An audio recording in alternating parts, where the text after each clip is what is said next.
Olá, pessoal. Como é que vocês estão? Estamos aqui, né, mais uma vez reunidos para a gente dar início a mais uma disciplina, né?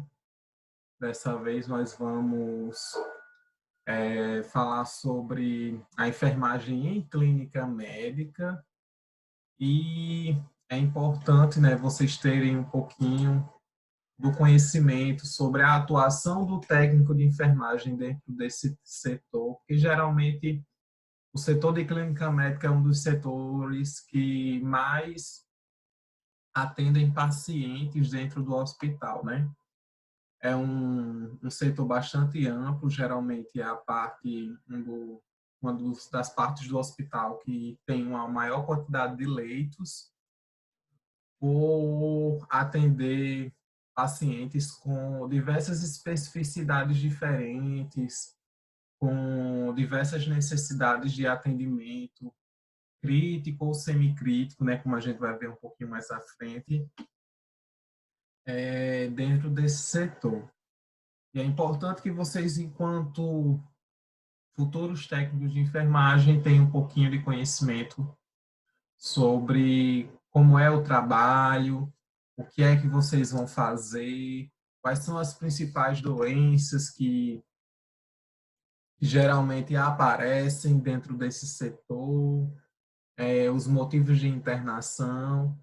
E no decorrer da disciplina, a gente vai estar falando sobre isso, vai estar conversando sobre esses assuntos e eu continuo à disposição para que a gente consiga ter o melhor andamento possível da nossa disciplina. Eu acredito que seja da curiosidade de todos, né? A respeito de se em clínica médica vai ter estágio e tudo direitinho.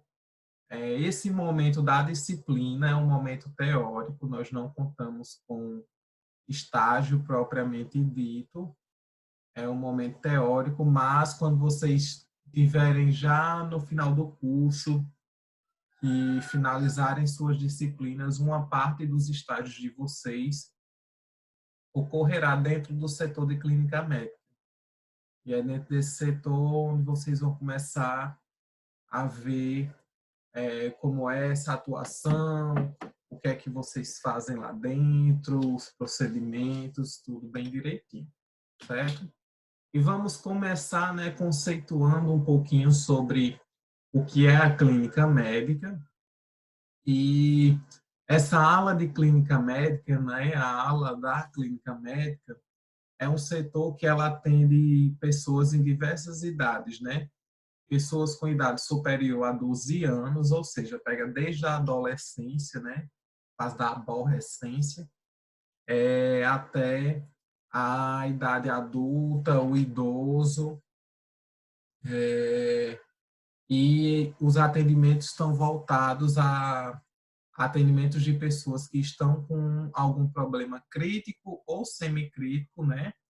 São aqueles problemas que precisam de um pouquinho mais de atenção, que não são provenientes de tratamento cirúrgico, porque geralmente pessoas que fizeram algum procedimento de tratamento cirúrgico, tiveram que passar por alguma dessas situações, ficam na ala, né, da clínica cirúrgica. E eu acredito que ou vocês já estão vendo um pouquinho sobre clínica cirúrgica, ou vão começar a ver um pouco também sobre esse setor. São pacientes que estão hemodinamicamente estáveis, ou seja, não estão com uma complexidade tão grande, porque caso eles estivessem hemodinamicamente instáveis, eles necessitariam estar no leito de UTI, numa parte mais específica do hospital. Nessa parte é importante, né, também ter essa assistência integral de enfermagem aos pacientes de média complexidade, que também a gente vai falar um pouquinho sobre direito do paciente, a gente vai falar um pouquinho sobre essa assistência integral. Dentro da parte da clínica médica, a gente vai ter uma diversas de especialidades, né, atuando dentro de um único setor, diferente de outros, né, porque às vezes a gente tem alguns locais que só atendem uma coisa específica e na clínica médica não, né? Na clínica médica a gente vai ter problemas, vai atender a problemas da cardiologia, da reumatologia, problema gastrointestinais, né? Que é da gastroenterologia, da hematologia, né? Que é problemas no sangue, algumas alterações, a nefro, a neuro, a pneumologia, que são os problemas respiratórios, endocrinologia, todas essas especialidades elas fazem sua atuação também dentro do setor de clínica médica. E é bastante importante que os técnicos de enfermagem tenham um pouquinho de conhecimento sobre essas principais patologias dentro de cada especialidade para que eles consigam gerir o seu trabalho da melhor forma possível. Aqui também eu falo um pouquinho da estrutura, né? Como é essa estrutura dentro do setor de clínica médica.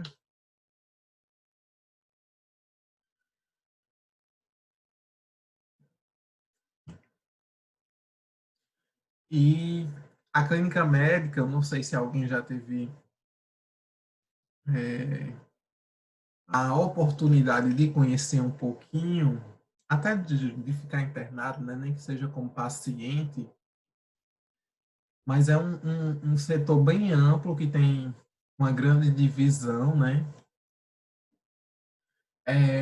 Geralmente no meio do setor, né? Dentro do setor. Deixa eu fazer até um rabisco aqui para vocês entenderem melhor. Vamos supor que a gente está dentro de um hospital, o hospital, eu vou usar como exemplo o HU, que a gente tem aqui em João Pessoa, mas geralmente é um grande corredor, a ala de clínica médica lá, e dentro desses corredores, né, a gente vai ter diversas enfermarias, diversos quartos. Imagine que está todo essa parte aqui com a mesma apresentação, diversos quartos, diversas enfermarias, cada quadradinho desse aqui que eu estou colocando é uma sala. E a gente vai ter essa composição. Aí, além de só quartos, né, a gente vai ter lá, né, a gente tem no meio, né, centralizado, a gente tem o posto de enfermagem, que é esse primeiro aqui. A gente tem o posto de enfermagem e geralmente eles adotam essa posição central, que é para ficar bem localizado, a ponto de atender as demandas do, do pessoal, dos pacientes. A gente também vai ter uma sala de serviços, ou dependendo, né, eu não sei se é uma nomenclatura diferente, mas também pode ser uma sala de procedimentos, que às vezes se confunde até com sala de exames e curativos, e geralmente fica ao lado do posto de enfermagem, essa sala de serviços. A gente também vai ter a chefia da unidade, que geralmente fica lá na entradinha da unidade, a gente encontra a chefia. Sala de utilidades, que é também perto do posto de enfermagem, onde fica a medicação, onde fica a luva, capote, máscara, todos os materiais que serão úteis, né, para fazer determinados procedimentos, soro fisiológico, soro Ringer lactato, as vitaminas, todo o material que o técnico ou o enfermeiro vai precisar, algodão, álcool, tudo que será necessário para que nós consigamos desenvolver nossas atividades. Também, geralmente aqui nas imediações, né? Geralmente fica por aqui. A gente vai ter uma sala para o depósito de material sujo e recomenda-se que você está com uma bandeja, né? Você montou uma bandeja para ir fazer um procedimento em algum paciente. Aí, vamos supor que é alguma função venosa, alguma coisa. Você fez o procedimento na volta, ao invés de você ir direto para o posto de enfermagem, né? Onde vai ter toda a parte do material limpo, hein? Você vai primeiro para essa sala de material sujo, fazer o descarte de todo esse material que está contaminado para poder depois você ir para o posto de enfermagem para que você não faça aquela infecção cruzada, né? Acabe contaminando algum material que esteja limpo e acabe trazendo algum prejuízo posteriormente para algum paciente. A gente também vai ter a copa, né? Que é onde a gente faz nossas refeições, esquenta uma comida, esse tipo de coisa, joga lá no micro-ondas. A gente também vai ter a rouparia, que é onde é guardado lençóis, toalhas, como o nome já diz, né? Depósito de materiais e equipamentos, que já é outra sala, que também geralmente fica próximo ao posto de enfermagem, onde fica nebulizador, máquina para eletrocardiograma, diversos equipamentos que podem vir a ser necessários, bombas de infusão, que podem vir a ser necessários durante em alguma necessidade, né? Algum paciente tem que fazer o uso de algum medicamento por bomba de fusão, ou tem que é solicitado pelo pessoal da cardiologia, o médico solicita um eletrocardiograma, tudo isso já tem disponível, esses equipamentos já estão disponíveis por ser equipamentos baratos e de fáceis manuseio para caso eles precisem. A gente também vai ter sanitários, né, para ambos os sexos, que também geralmente fica próximo ao posto de enfermagem. Normalmente, esses sanitários eles são utilizados ou pelos profissionais ou por algum visitante, mas é mais comum pelos profissionais, que geralmente cada quarto, né, vai ter os sanitários dentro, né, vai ter os banheiros dentro do quarto, não necessitando sempre a utilização desse que vai ficar aqui mais ou menos comum a todo mundo. A gente vai ter uma sala de relatório e prescrição de enfermagem, que geralmente fica numa parte mais silenciosa, uma parte mais calma do hospital, aí já fica um pouquinho distante do posto de enfermagem, para que os médicos, os enfermeiros se concentrem na hora de fazer as prescrições. E em alguns casos a gente tem também os quartos de isolamento para pacientes que apresentam alguma doença, algum problema específico que necessite ficar em um quarto isolado. E a enfermagem em clínica médica, né? Qual é o papel da enfermagem dentro do setor de clínica médica? Propiciar, né, a recuperação dos pacientes, seja no seu estado físico, mental e emocional. É importante que a gente tenha bastante ciência disso, porque às vezes, né, é importante a gente ter essa visão, porque às vezes o paciente ele se recupera fisicamente, mas não se recupera mentalmente, emocionalmente de algum determinado problema que ele tenha. E às vezes o médico dá alta sem levar em consideração esse tipo de coisa. E isso acaba trazendo complicações ao paciente e às vezes até uma reentrada desse paciente dentro desse setor novamente, com algum outro problema ou até com reaparecimento do problema que fez com que ele já tivesse sido internado anteriormente. E é importante, né, a gente ter ciência disso, porque qualquer coisa a gente solicita um encaminhamento para o psicólogo, solicita uma conversa com o médico psiquiatra, tudo para que ele consiga voltar, né, ao seu estado considerado normal, né? Quem é normal hoje em dia? Mas vamos tentar ter essa reaproximação novamente. Também é importante que o pessoal de enfermagem, né, propicie o bem-estar espiritual e social a essas pessoas. A gente trabalhe com a prevenção de doenças e danos. É super importante ter essa atenção para que a gente não negligencie determinadas coisas dentro desse setor e isso acabe fazendo com que o paciente acabe desenvolvendo algumas outras coisas, né? É bem comum no caso de algum paciente idoso que está sem acompanhante, que é mais negligenciado. Em alguns casos, o técnico de enfermagem ou o próprio enfermeiro não tem atenção para as necessidades e acaba fazendo com que o paciente comece a desenvolver uma lesão por pressão, né, em decorrência dessa falta de atenção, para estar mudando o decúbito do paciente.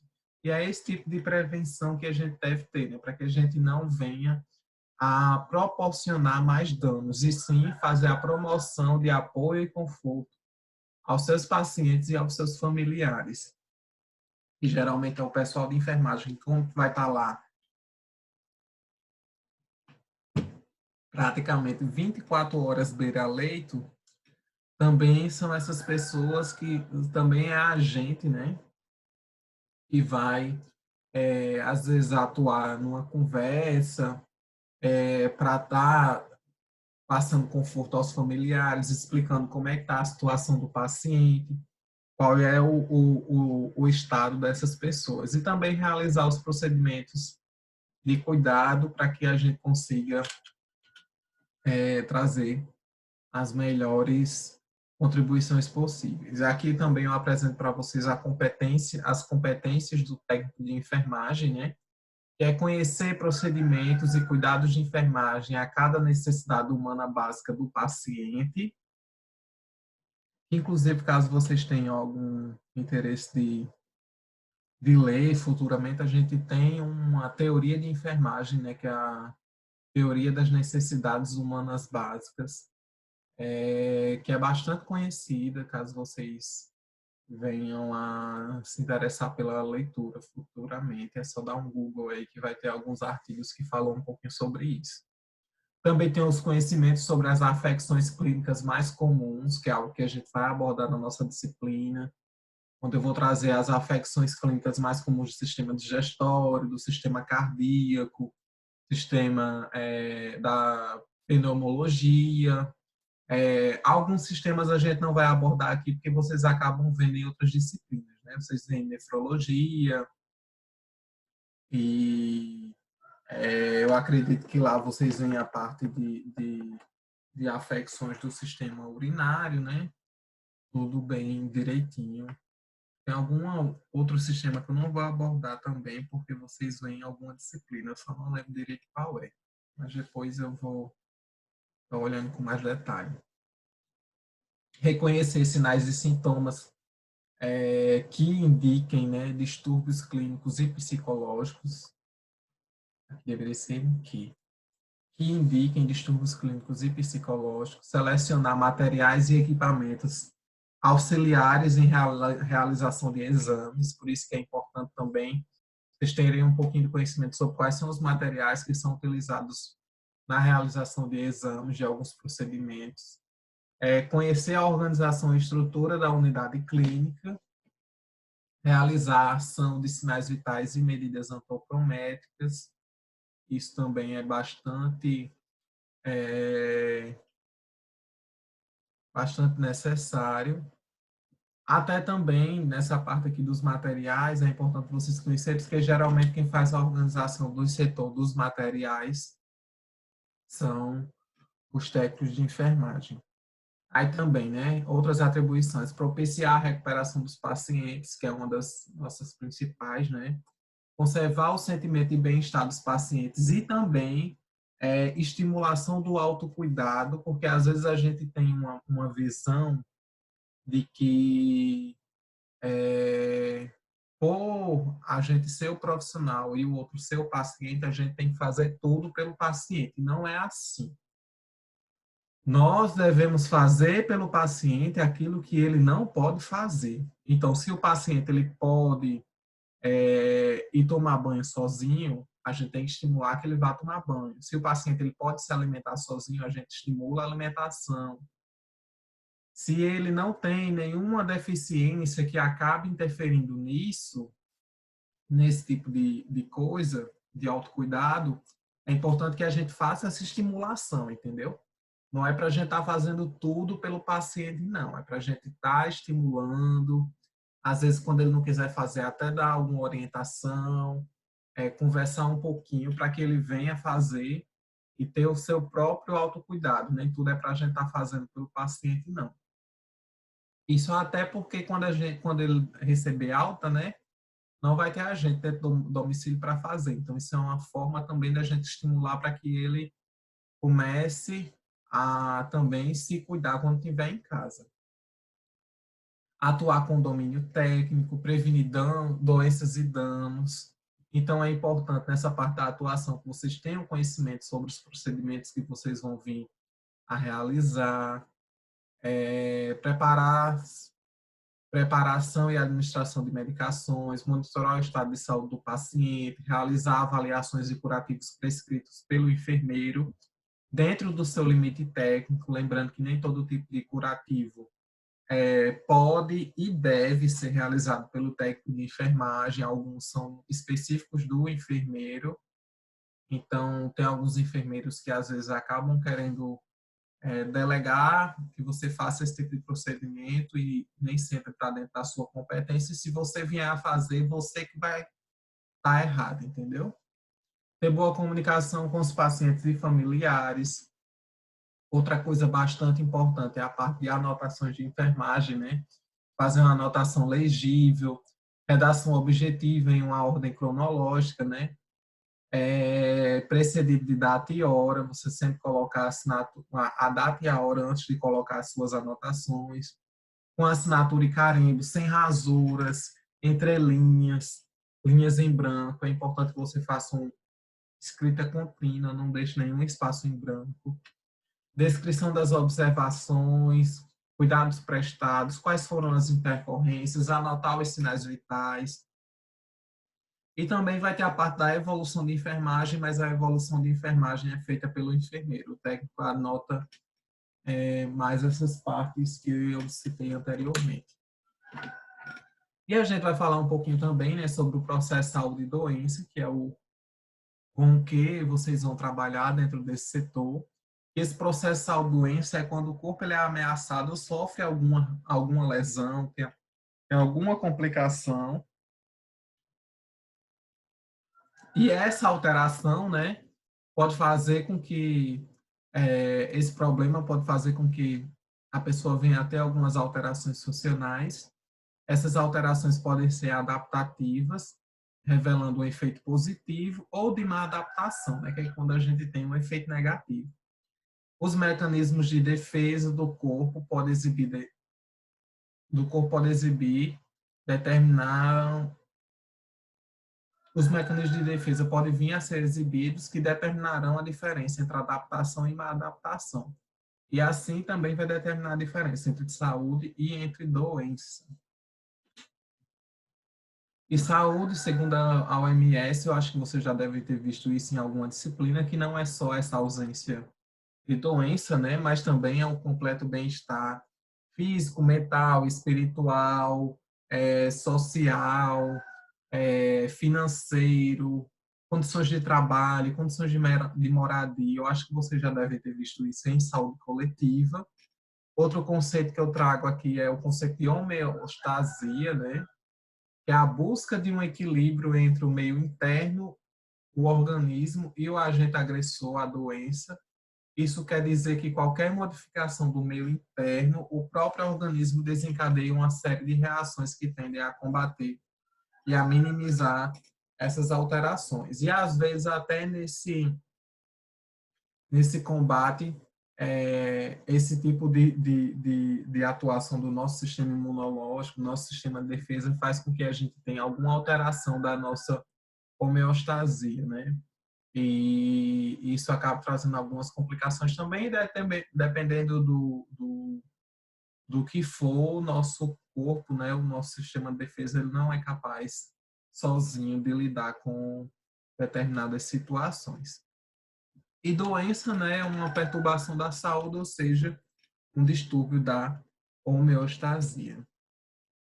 E a gente vai falar um pouquinho sobre o paciente, né? Que o paciente é todo aquele indivíduo que está submetido a tratamento, controles especiais, exames e observações médicas.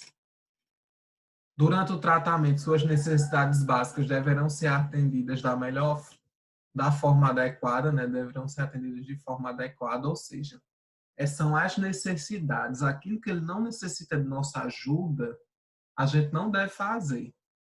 Ah, professor, isso quer dizer que a gente não é para ser um bom profissional? Não, é como eu falei anteriormente, né?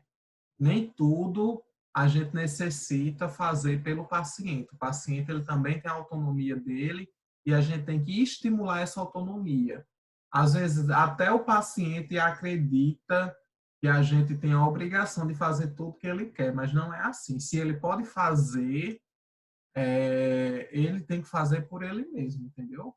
Desde que esse tipo de atividade não venha trazer danos nem prejuízo à saúde dele. E sendo necessidades básicas, sendo as necessidades básicas psicobiológica, psicossocial e psicoespirituais, né? Que são essas necessidades básicas que a gente deve estar atentos a atender. A gente vai falar também, né,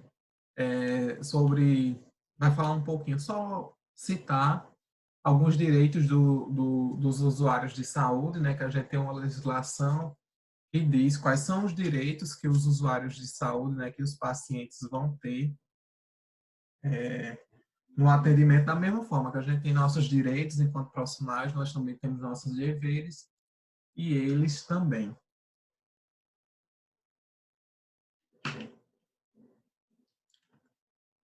E aqui, né? Todo cidadão tem direito ao acesso ordenado e organizado aos sistemas de saúde. Eu acredito que isso vocês já estejam cientes, né?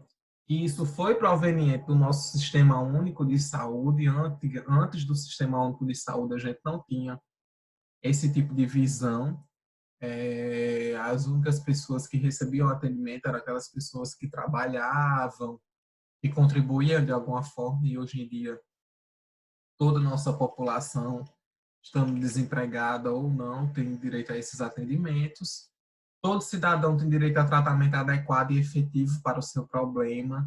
Todo cidadão tem direito ao atendimento humanizado, acolhedor e livre de qualquer discriminação. Ou seja, nós temos que ser o mais ético possível, deixar nossos preconceitos em casa antes de ir trabalhar, deixar nossa visão de mundo em casa antes de ir trabalhar e lá dentro ser o mais profissional possível, né? Trabalhar da melhor maneira possível dentro do nosso ambiente de trabalho. Todo cidadão tem direito a atendimento que respeita a sua pessoa, seus valores e os seus direitos.